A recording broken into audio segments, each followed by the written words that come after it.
علينا يا هدي الله ورحمة الله وبركاته. السلام علينا وعلى عباد الصالحين. شهادتين أشهد أن لا إله إلا الله وأشهد أن محمدا رسول الله. أشهد أن لا إله إلا الله وأشهد أن محمدا رسول الله. أشهد أن لا إله إلا الله وأشهد أن محمدا رسول الله. لقد جاءكم رسول من أنفسكم عزيز عليه ما عنتم حريص عليكم بالمؤمنين رؤوف رحيم. فإن تولوا فقل حسبي الله لا إله إلا هو عليه توكلت وهو رب العرش العظيم. إن الله وملائكته يصلون على النبي يا أيها الذين آمنوا صلوا عليه وسلموا تسليما. اللهم صل وسلم وبارك عليه وعلى اللهم صل وسلم على سيدنا محمد الفاتح لما أغلق وخاتم لما سبق ناصر الحق بالحق والهادي إلى صراطك المستقيم وعلى آله حق قدره العظيم. اللهم صل وسلم على سيدنا محمد صلاة تغفر بها الذنوب وتسلم بها القلوب وتنطلق بها الخصوم وتعلم الرسول وعلى آله وصحبه ومن إليه منسوب.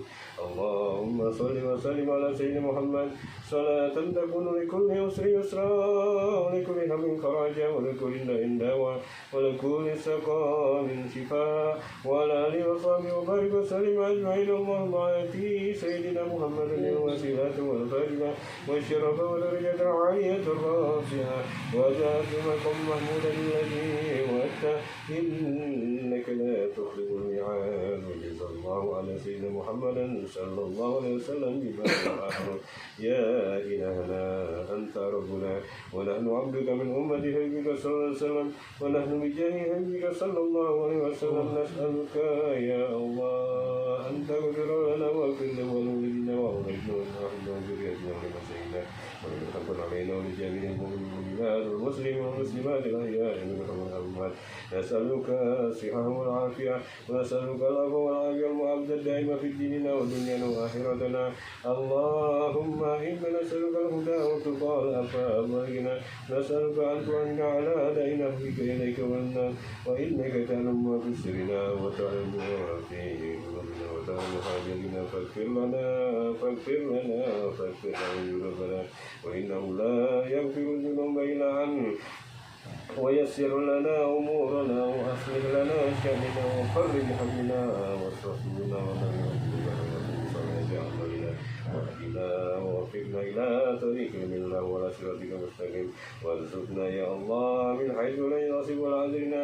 اجعلنا وأهلنا وذريتنا من عبد الشاكر من المتقين المخلصين الذين لا خوف عليهم ولا هم يحزنون برحمتك يا أرحم الراحمين. حضرة النبي المصطفى رسول الله صلى الله عليه وسلم وعلى آله وأزواجه وذريته خصوصا من أهل بيته الكرام أم المؤمنين سيدتنا خديجة الكبرى بنت الخويلد وسيدتنا فاطمة الزهراء بنت رسول الله صلى الله عليه وسلم وسيدنا علي بن أبي طالب وسيدنا حسن وسيدنا حسين رضي الله عنهم وعلى نية صالحة. الفاتحة. أعوذ بالله من الشيطان الرجيم. بسم الله الرحمن الرحيم. الحمد لله رب العالمين الرحمن الرحيم مالك يوم الدين. إياك نعبد وإياك نستعين اهدنا الصراط المستقيم صراط الذين أنعمت عليهم غير المغضوب عليهم ولا الضالين.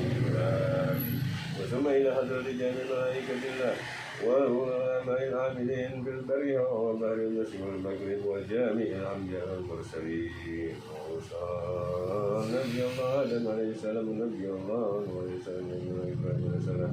وثم إلى حضرة جميع صحابة رسول الله صلى الله عليه وسلم وسلم أربعة من الله الراشدين سيدنا عبد الله بن سيدنا بن عمر بن عبد الله بن أبي طالب رضي الله عنهم والتابعين والتابعين من تبعهم بإحسان إلى يوم القيامة وثم إلى حضرة جميع الأولياء إلا الله من الأمين في البارها وأكبر المسجد المبين وسلام سيدنا عبد الله الجيلاني قدس الله وسره ثم إلى حضرة الشيخ الإمام محمد بن الشافعي رحمه الله والإمام أبو الحسن الشافعي رحمه الله والإمام أبو الحمد محمد بن محمد الغزالي رحمه الله وثم إلى حضرة حسين صاحب المولد البرجاني الشيخ إمام سيد محمد جعفر الثاني رحمه الله ورضي الله عنه وثم إلى حضرة جميع السيدنا ومسيدنا ومعلمنا وجميع من أدلنا في كل أمل صالح سيدهم الفاتحة. أعوذ بالله من الشيطان الرجيم. بسم الله الرحمن الرحيم. الحمد لله رب العالمين الرحمن الرحيم مالك يوم الدين إياك نعبد وإياك نستعين اهدنا الصراط المستقيم صراط الذين أنعمت عليهم غير المغضوب عليهم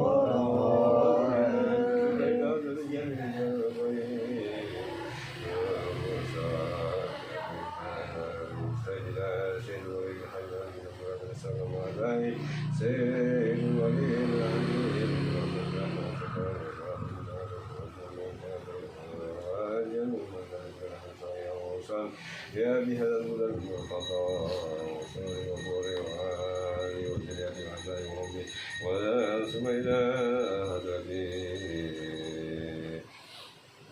هم حجاج ينجح ويؤتي بجاه صاحبين اللهم اغفر له وارحمهما برحمتك يا ارحم الراحمين واتم الى ارواح المؤمنين والمؤمنات والمسلمين والمسلمات وصل علينا وامهاتنا واجدنا وجدتنا وابن عمتنا وعلمنا ولدنا وسيدنا معلمنا ونسالنا حق علينا من ذنبنا وسالنا اليه اللهم اغفر لهم وارحمهم وعافهم وعنهم ورزق شكر رحمه واغفر لنا يا الهنا واغفر لنا يا الهنا واغفر لنا يا إلهنا يا رب العالمين بالصحة والعافية والسلامة والتقوى والاستقامة يا إلهنا اغفر لنا وإنه لا يغفر الجبلان وتعلم حاجاتنا واغفر لنا ذنوبنا فعاطنا صالنا يا قاضي الحاجات يا سامع الدعاء وأنت غني عن العالمين وأنت غني الكريم وأنت غني الحميد وأنت خير الرازقين أجسنا برحمتك يا أرحم الراحمين لحضرة النبي المصطفى رسول الله صلى الله عليه وسلم. الفاتحة. أعوذ بالله من الشيطان الرجيم. بسم الله الرحمن الرحيم. الحمد لله رب العالمين الرحمن الرحيم مالك يوم الدين إياك نعبد وإياك نستعين اهدنا الصراط المستقيم صراط الذين أنعمت عليهم غير المغضوب عليهم.